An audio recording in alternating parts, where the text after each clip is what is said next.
Rumah Sakit Bayukarta, kembali bertemu lagi dengan kami podcast Rumah Sakit Bayukarta. Seperti biasanya, setiap podcast kami akan selalu memberikan materi-materi yang menarik dan sangat bermanfaat. Nah, sekarang saya ditemani oleh dua dokter cantik.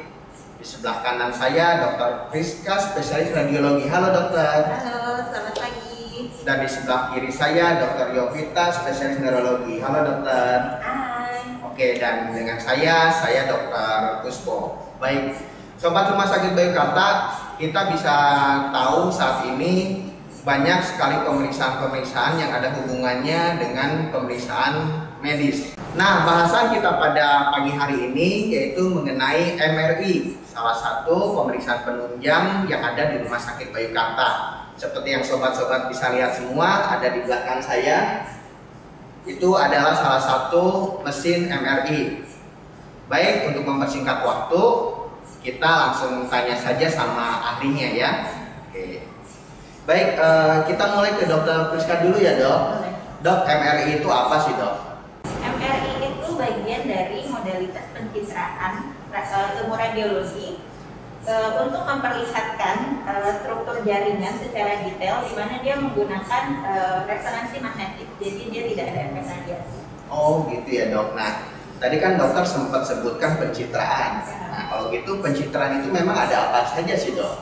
Pencitraan ilmu radiologi itu banyak. Pencitraan di radiologi itu bisa untuk terapi, bisa untuk diagnostik, tapi mayoritas itu untuk diagnostik atau pemeriksaan penunjang ya. Jadi kalau di Bayukarta sendiri yang ada itu mulai dari yang konvensional itu X-ray, ronsen yang kita biasa awam tahu ya. Kemudian ada USG, kemudian yang canggihnya kita punya CT scan dan MRI. Wow. Gitu. Kemudian ada yang khusus mungkin untuk yang bagian dental ya, ada dental dan dental konvensional dan ada dental panoramik. Wah, banyak juga ya ternyata manfaatnya dok. Nah, kalau gitu, apakah MRI ini bisa digunakan untuk pengobatan nggak sih dok? Sampai saat ini ilmu MRI itu hanya terbatas untuk diagnostik pemeriksaan penunjang. Jadi untuk sampai saat ini belum menjadi pilihan untuk pengobatan.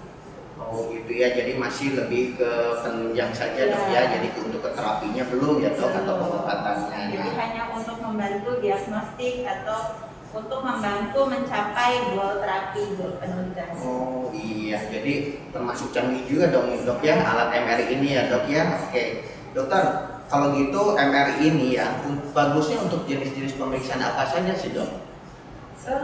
Banyak ya bidang-bidang kedokteran yang memerlukan pemeriksaan MRI, baik itu dari bedah itu dari bedah umum, bedah digestif, bedah orto, terutama sport injury itu biasanya sangat membutuhkan MRI karena yang saya bilang tadi MRI itu detail untuk memperlihatkan jaringan lunak.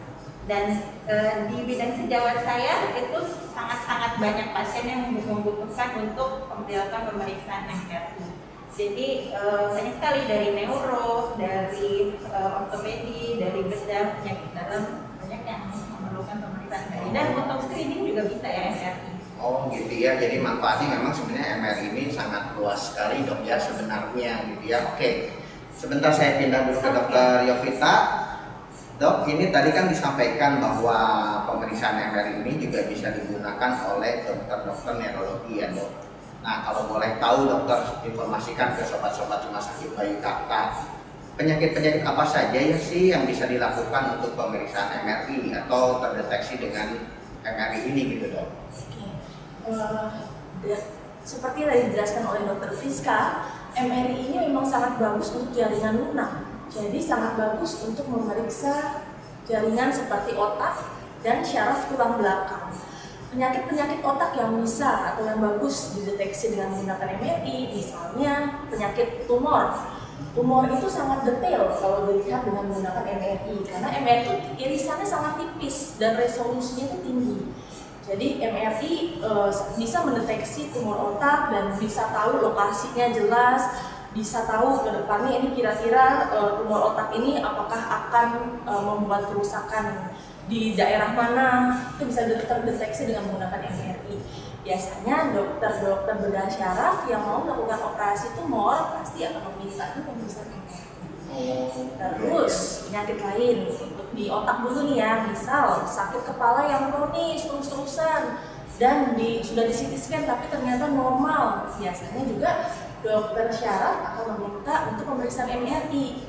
Karena MRI ini juga punya modalitas lain, udah punya fitur lain, yaitu MRA MRV ya, yaitu bisa melihat struktur pembuluh darah dengan detail. Jadi bisa diketahui sakit kepala ini sumbernya dari mana sih? Apakah ada tumor yang lokasinya memang susah dideteksi dengan CT scan, atau ada kelainan lain, misalkan ada kerusakan pembuluh darah atau ada sumbatan di pembuluh darah, itu bisa diketahui dengan menggunakan MRA MRV tadi. Terus untuk kepala, misal kejang, kasus-kasus epilepsi, terutama yang epilepsi yang kejangnya itu vokal atau hanya melibatkan setengah tubuh, wajib di MRI untuk kita tahu apakah kejangnya ini berasal dari kerusakan syaraf atau kerusakan otak. Lainnya misalkan ada kelumpuhan badan, kelumpuhan wajah, itu juga bisa dicari sumbernya atau di screening sumbernya dengan menggunakan MRI. Kasus-kasus kepikunan pada usia tua itu biasanya juga kita MRI untuk melihat apakah ada otak yang sudah mengecil atau belum, lokasinya di sebelah mana, seberapa berat derajatnya. Itu baru otak aja udah sebegitu banyak. Yang saya sebutkan itu cuma beberapa. Iya. Terus belum selesai. Berarti dok ini artinya MRI ini seperti yang tadi dokter Friska sampaikan sebetulnya masih banyak banget manfaat-manfaatnya atau baru di bidang neurologi, belum di bidang-bidang yang lain. Ortopedi, penyakit yang lain. Oke, wah semakin menarik nih sobat-sobat Rumah Sakit Bayangkara. Silakan dok, apalagi dok kira-kira yang bisa dilakukan oleh si MRI ini dalam bidang dokter sebagai neurolog? Itu baru otak yang tadi disebutkan ya dok. Biasanya otak dan syaraf tulang belakang yang bagus. Kalau syaraf tulang belakang, misal kelumpuhan kedua tungkai, kita juga biasanya lakukan MRI untuk mencari sumbernya. Apakah sumbernya tumor atau ada syaraf kejepit. Kasus-kasus syaraf kejepit juga biasanya bagus dilakukan untuk MRI. Segala syaraf kejepit, mulai dari syaraf kejepit leher, punggung, pinggang, bahkan pergelangan tangan pun bisa dilakukan dengan MRI. Iya. Wah banyak sekali manfaatnya ya sobat-sobat Rumah Sakit Bayangkara. Nah sekarang saya mau tanya nih ke dokter Yovita. Saya bicara yang umum aja dulu ya dok ya. Kan banyak tuh keluhan sakit kepala ya. Sakit kepala itu banyak banget deh ya, dari mulai apalagi pas menjelang tanggal tua ya dok. Oke, dokter Yovita mau tanya nih, sakit kepala seperti apa sih yang harus di MRI ya, atau yang harus akhirnya orang tersebut harus dilakukan tindakan pemeriksaan MRI gitu. Sakit kepala seperti apa sih dok? Ya, tidak semua sakit kepala harus di MRI ya dok. Sakit kepala itu kan banyak jenisnya. Terutama sakit kepala primer seperti TPH dan migrain itu tidak perlu di MRI karena tidak akan tampak. Terutama yang harus di MRI itu adalah nyeri kepala yang kronik progresif, yang tidak hilang-hilang sakit kepalanya, apalagi disertai dengan kelumpuhan syaraf. Misal syaraf wajah, syaraf mata, syaraf bicara, atau syaraf di daerah tubuh lainnya. Apalagi yang dengan CT scan normal, biasanya dokter syaraf akan merujuk ke MRI untuk screening tadi, sehingga bisa diketahui jelas penyebabnya. Dokter tadi dokter sampaikan tentang kronis. Kronis itu mungkin maksudnya terus menerus ya dok? Betul, nyeri kepala yang terus sudah berlangsung cukup lama dan sering diderita oleh orang tersebut gitu ya dokter ya? Betul, dan tidak baik dengan penggunaan obat-obat yang merasa nyeri. Jadi kalau sakit kepalanya hanya sesekali aja gitu, itu nggak perlu MRI sebenarnya ya dok ya, atau MRI ya dok ya? Ya, tidak serta-merta menjadi sakit kepala semua harus MRI. Iya, tadi saya ingat yang seperti yang dokter Friska sampaikan, untuk susunan tulang belakang kita juga bisa di MRI ya dok. Nah saya jadi ingat tentang saraf kejepit nih. Nah mungkin bisa tanya lebih tepatnya ke dokter Yovita ya dok.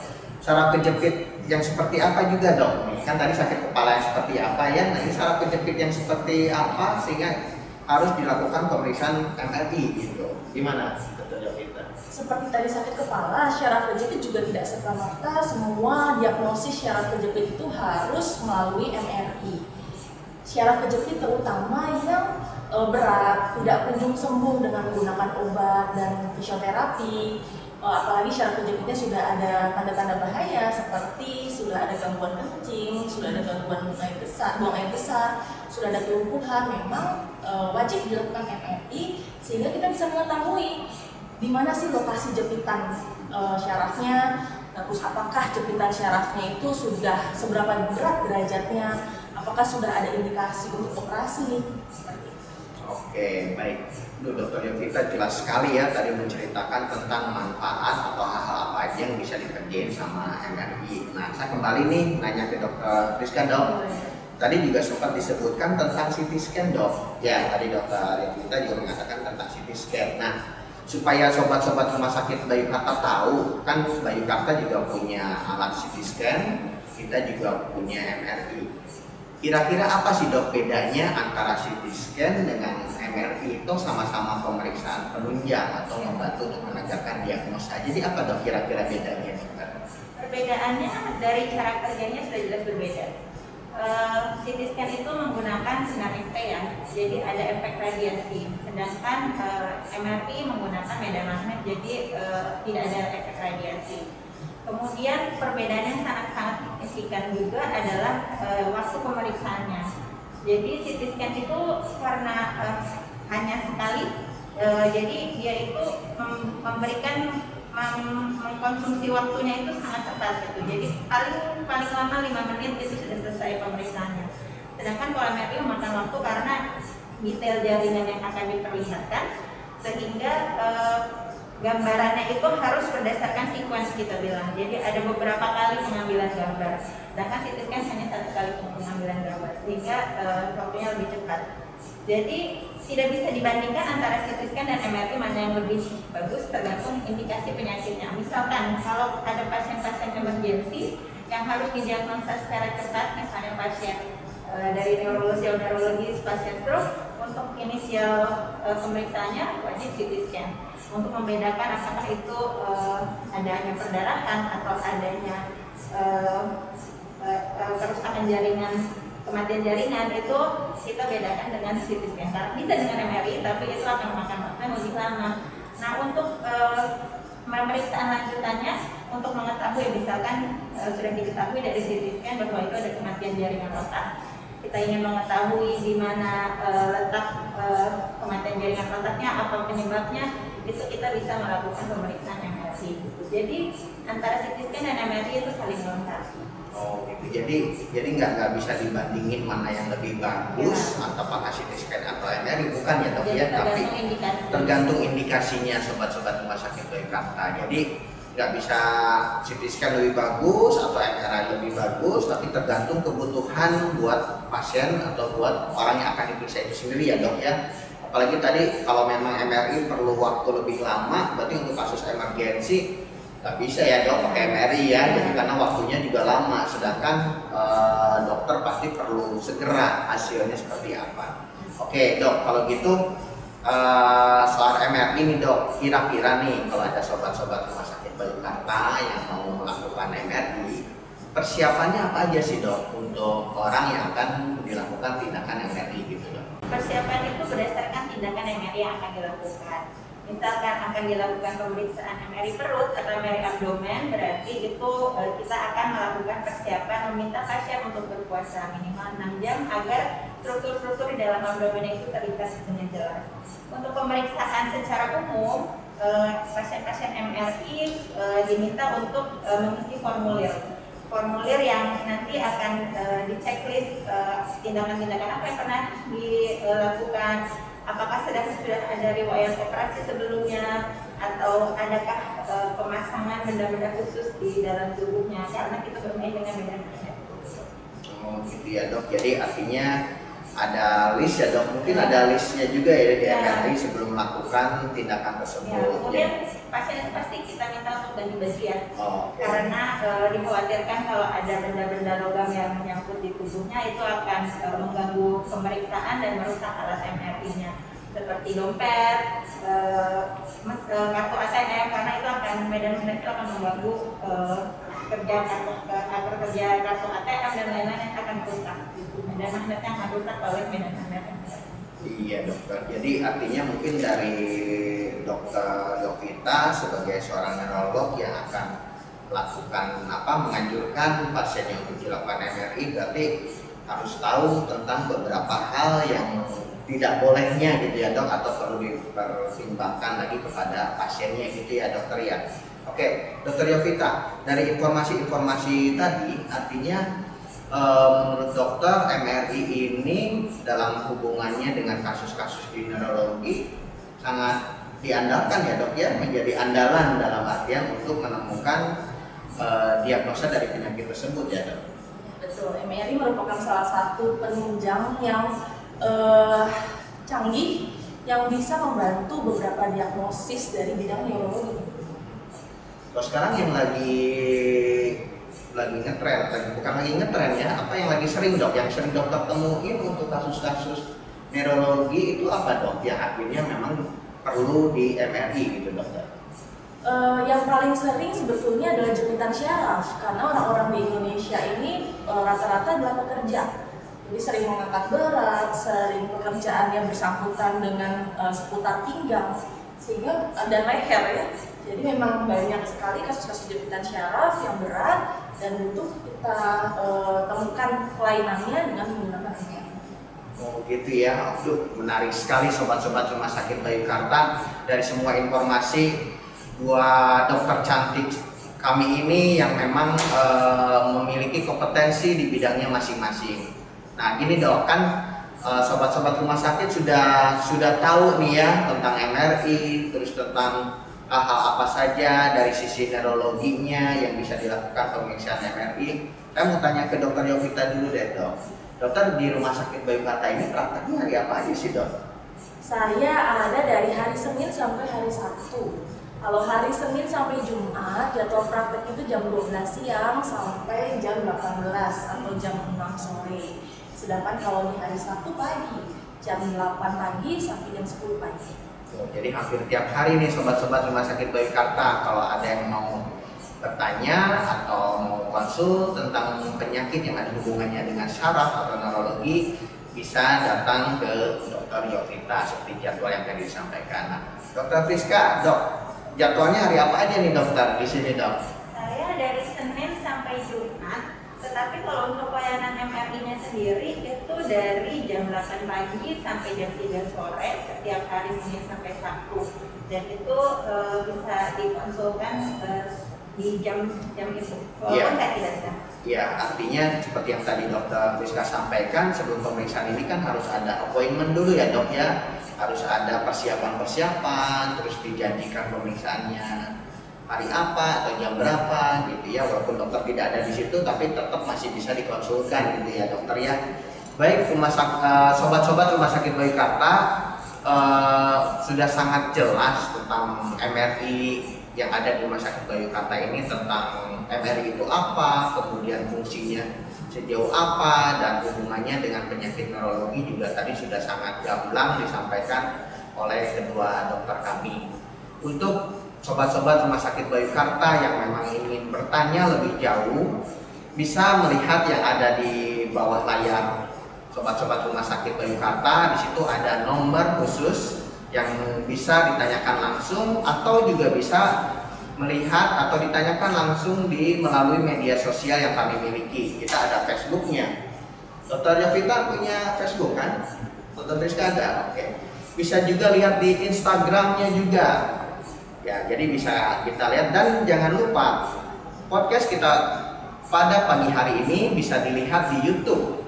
Jadi sobat-sobat Rumah Sakit Bayu Karta, daripada bengong sambil makan siang atau lagi di rumah, bisa ajak teman-temannya atau bisa ajak orang-orang di rumah sambil nonton YouTube rekaman daripada podcast kami pada pagi hari ini.